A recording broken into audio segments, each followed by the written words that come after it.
Here's an interesting article here. Breakthrough in understanding the chills and thrills of musical rapture. Interesting choice of words, right? How certain pieces of music send tingles up the spine has stumped researchers for centuries, but a recent brain scan study may have provided some clues. So I'm just going to skip around here. The skin comes out and goosebumps and tingles run up the spine, but how particular pieces of music can induce such rapturous effects in people has stumped researchers for centuries. In the latest effort to understand the chills, researchers in the U.S. put out a call for music fans who either consistently experienced euphoric sensations on hearing certain tracks or who hardly ever felt them at all. So they had more than 200 people respond to the call, and they filled out online personality questionnaires. And from these, Sachs and others at Harvard and Wesleyan University, in Connecticut selected 10 to form a chill group and another 10 to form a non-chill group.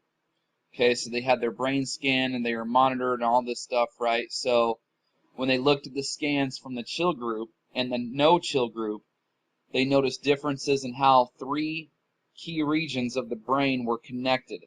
The brains of people who felt the chills had more nerve fibers running from the auditory cortex needed for basic hearing ability to 2 other regions, namely the anterior insular cortex involved in processing feelings, and the medial prefrontal cortex, which is thought to monitor emotions and assign values to them.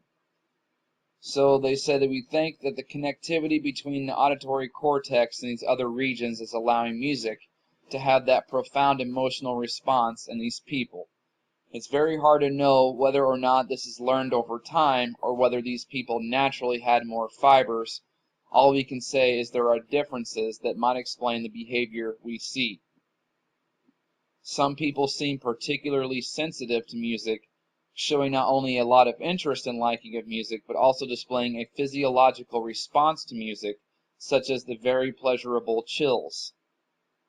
People who feel the chills have stronger connections between the brain's auditory system and areas related to emotions fits well with results from the lab. They found that when listening to highly